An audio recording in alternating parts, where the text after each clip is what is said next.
Sometimes we don't realize the impact that we have and when we say things.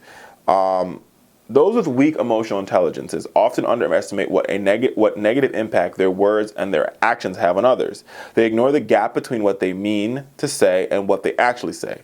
Regardless of what you intend to mean, think about how the words you are using is going to impact the other people and whether that's how you want them to feel. So it requires you to sort of listen and listen to the tone of your words and think about the tone of words before you say them, right? So you might mean one thing, but you don't want the person to feel bad by you saying it. So you might want to edit what you say. And editing is really the wrong word.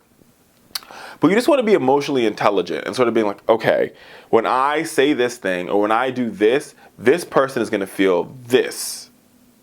So before you say something, stop. Take a moment to think about how it sounds.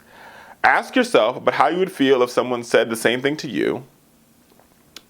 Are you making, the impression you want to make? And remember, even if you mean well, make sure it sounds like as well as you mean it to sound.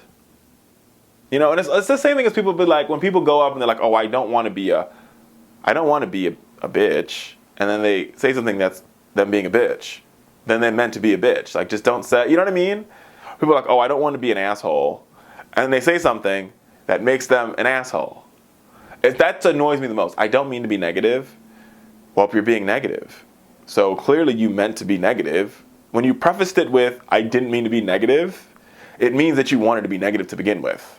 Just putting it out there. But just think about what you say. And I've gotten a lot better at this because I was one of these people that were really guilty of not being emotionally intelligent. Ask my producers, they'll tell you. Richard was awful. I would say awful things to people, not realizing the impacts that they had.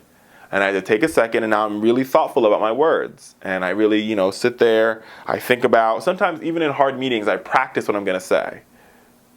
Right? Some people find me to be abrasive, or they find me to be moving too fast. And so I've learned how to, tone things down and tune things up and, dial the knobs. And everybody should do the same thing. It's easy to do. Just sit there and think about what you say before you say it. And the impact that it has is going to be remarkable.